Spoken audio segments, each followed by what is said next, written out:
Does anyone else feel like time is just barreling faster and faster? You think about something that happened last year. Nope. It was 5 years ago, you dummy. It's getting worse and worse for me, but it is 2023, brand new year. I know time is an illusion and it's not necessarily a new year, it's all in our minds, but I really like the idea of setting aside at least one time a year, maybe more so, to look at what your goals are, try and see how you're doing and how to progress a bit further as a human. Not comparing yourself to anyone else, but just to yourself. Now, Brits, I don't believe, are big fans of New Year's resolutions. In fact, 27% of Brits last year even had one. Oof. However, the number's going up. I think it's doubled this year. So hey, welcome aboard if you're a big fan. Set yourself goals and fail them like I do. But if I'm honest, 2022 held a huge amount of mistakes for me. I definitely set myself priorities that were not necessarily aligned with the goals that I had, but I did do a good job, I think, of reassessing every 3 months to be like, how am I actually getting on with this and not beating myself up over it. But the one thing that I did that actually had a huge impact on my New Year's resolutions from 2022 that really helped me in the last quarter of this year, which I'm carrying through, is journaling.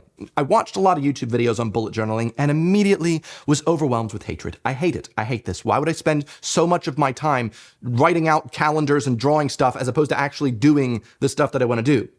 So I didn't do any of that. I just took the core element, the journaling part, just putting a bullet list of what I want to do, maybe drawing an arrow if I didn't have time to it, pushing it to the next day. So I'm always kind of staying on top of what I need to do.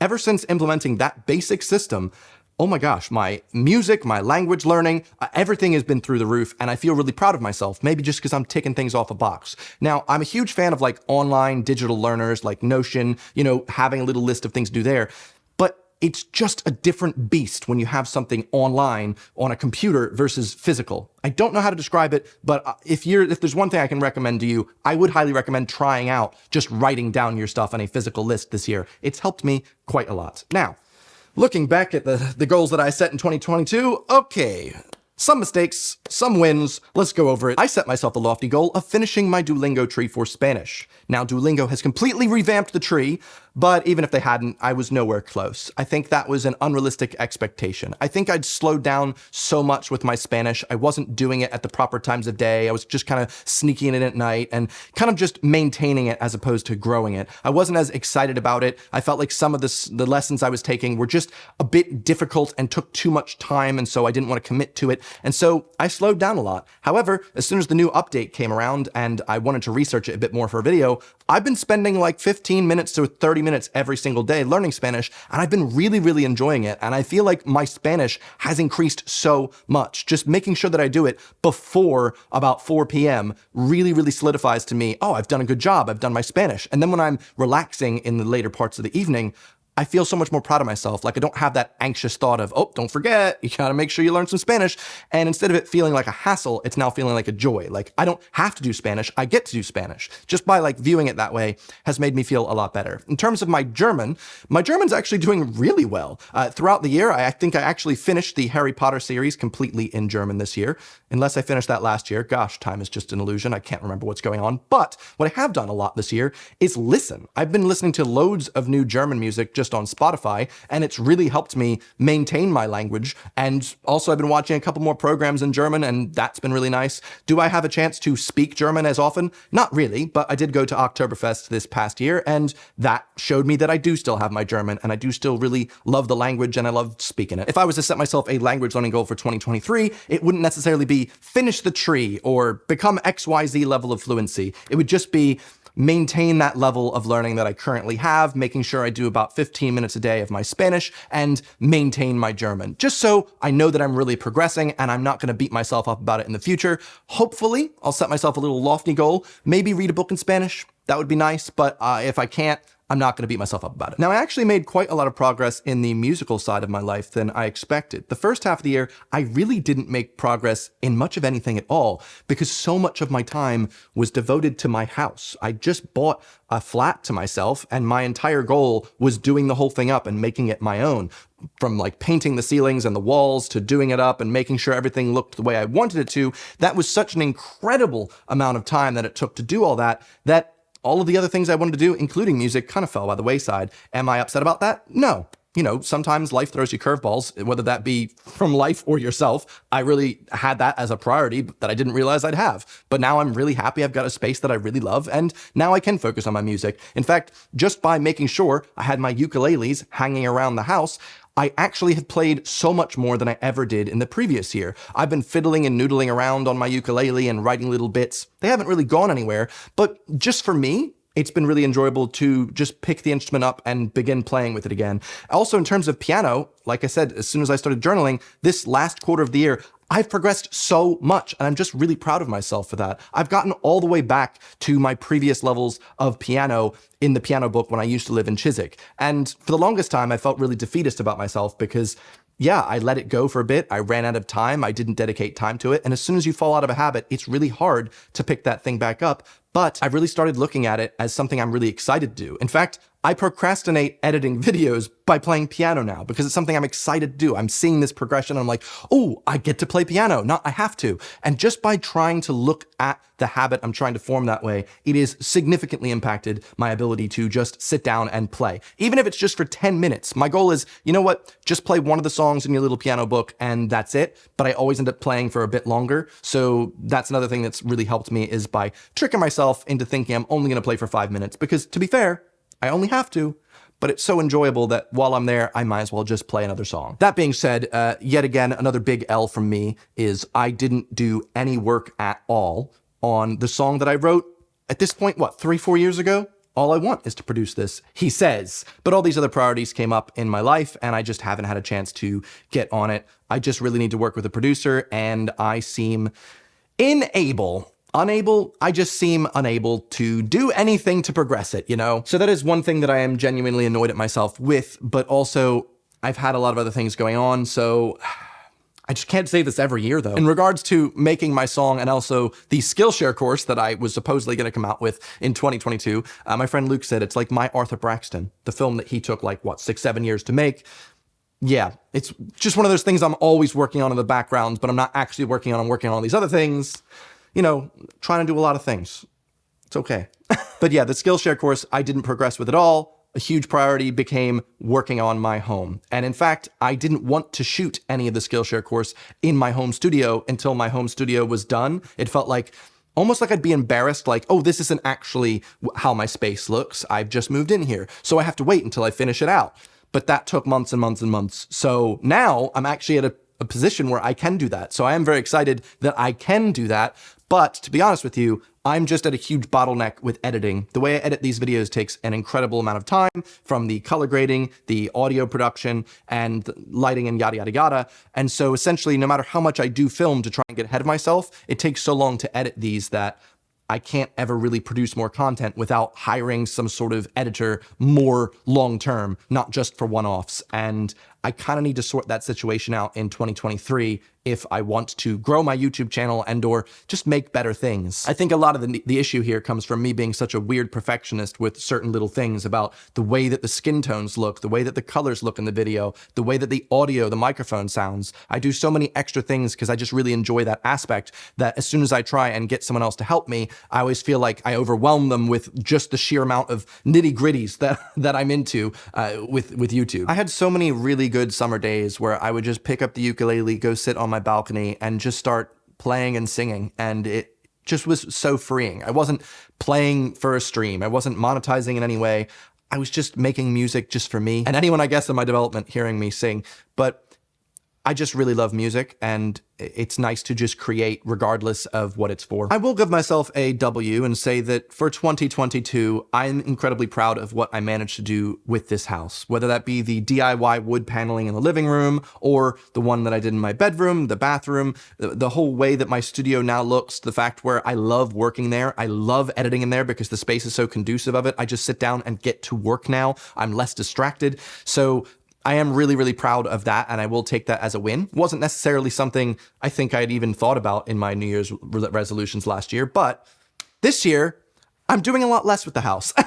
I'm done, okay? If anything, I've got so much more free time now that I'm not working on my space to create more. I remember 2 months after moving into this place, I was so stressed being in my studio because it was pretty much just like a desk and some drawers. And I never wanted to be in there. It was just such a cold place. And I felt really embarrassed. I think I get really embarrassed easily at like my own expectations of what I expect. Like I expect to just go into a place and everything's the way I want.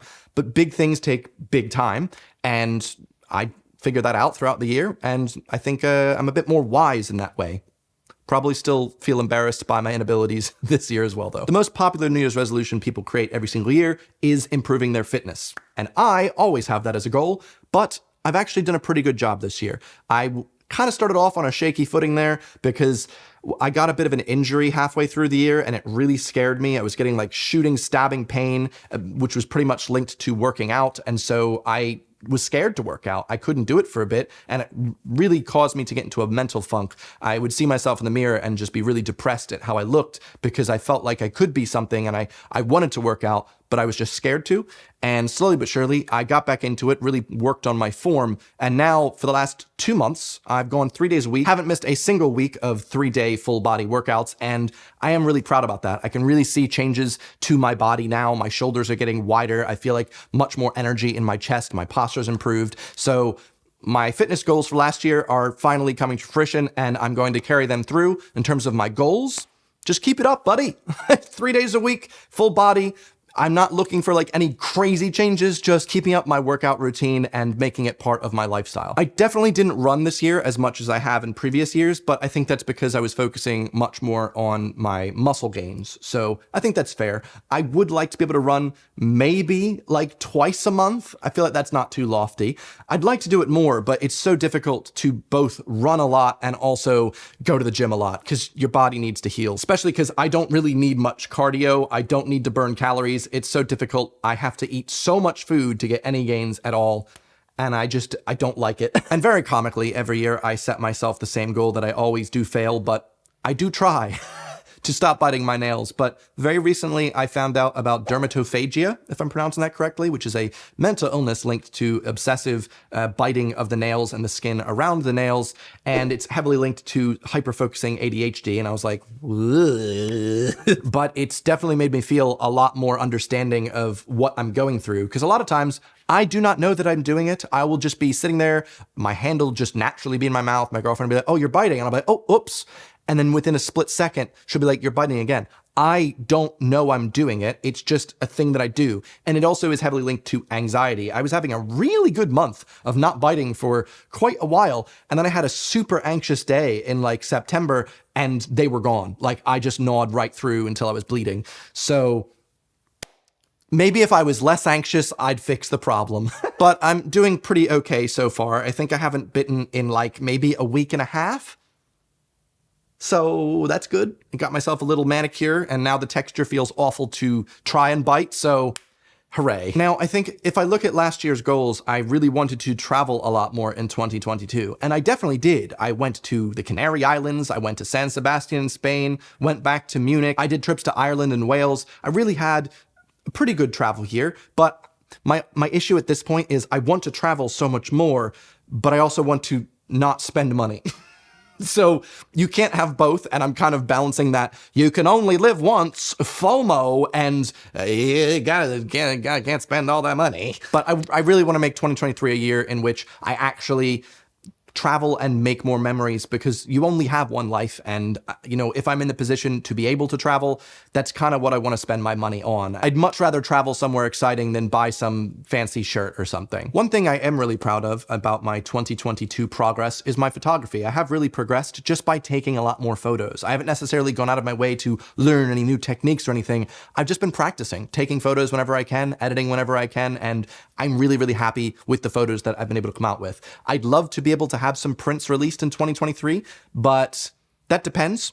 It is a huge time sink. The amount of time it took me to make my own prints in 2021 was just so astronomical, and I could always have another company maybe do some of the smaller ones, and then I'll do the bigger ones and mail those myself. It's something I'm looking into and something I'm excited to do, because if you've seen my flat tour video, which you haven't, because that's out next Sunday, My whole house is outfitted with prints that I've created from different photos that I've taken. So very excitedly, might be able to share those with you guys in the near future on my website. Even though Instagram is completely dying, especially for people like me that like taking photos, I just love taking photos so much. It's truly a thing that I do. It's one of my favorite hobbies where I just get so focused and in the zone, I kind of just tune everything else out. I'm trying to line up compositions. I'm really looking through the viewfinder. I really love it. So it's nice to me that no matter how badly like Instagram is doing, and even if I spend a lot of time on it, I'm not really making any significant money or engagement or anything like that over there. I'm doing it anyway